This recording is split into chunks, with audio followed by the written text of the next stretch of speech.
On behalf of the Europe of Freedom and Direct Democracy Group, Mr Farage. Thank you. Well, as the moment of truth approaches for the Brexit negotiations in a couple of weeks' time, I have to say Brexiteers are dismayed at the way that our Prime Minister has acted.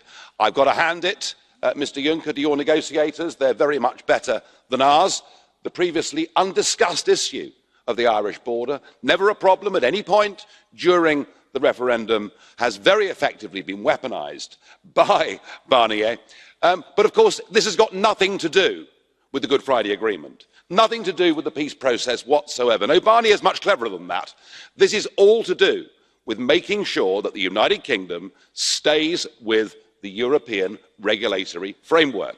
The one thing Barnier has been scared of from the start is us leaving and us becoming competitive. Sadly, the British Prime Minister has fallen hook, line and sinker for this, and we find ourselves now going into this next summit in a very weak position.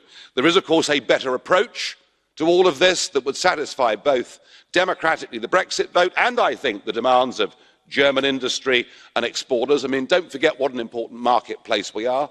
Your exporters call us Treasure Island. So many motor cars and so much wine and Belgian chocolate do you sell us. We should go for a simple free trade deal. For 20 years here, everybody from Commissioner Kinnock to Giscard d'Estaing has said to me, if you want to leave political union and have a free trade deal, that's fine by us. We just need a Prime Minister who actually understands it. Now, I know the European Commission would not necessarily want this because I think they're trying to use the Brexit process as a means of saying leaving this club comes at a price. But I do believe it would be possible. But we get to the heart, of course, of what this European Union is when we see the behaviour of the unelected bureaucrats, people like Mr Tusk, whose behaviour at Salzburg was arrogant, low-grade, pretty vulgar in every respect. But that is what you get when you design a form of government that gives power without accountability.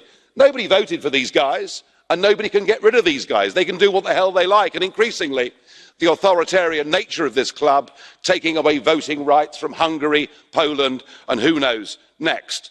There is one little victory, though, that I'm pleased with.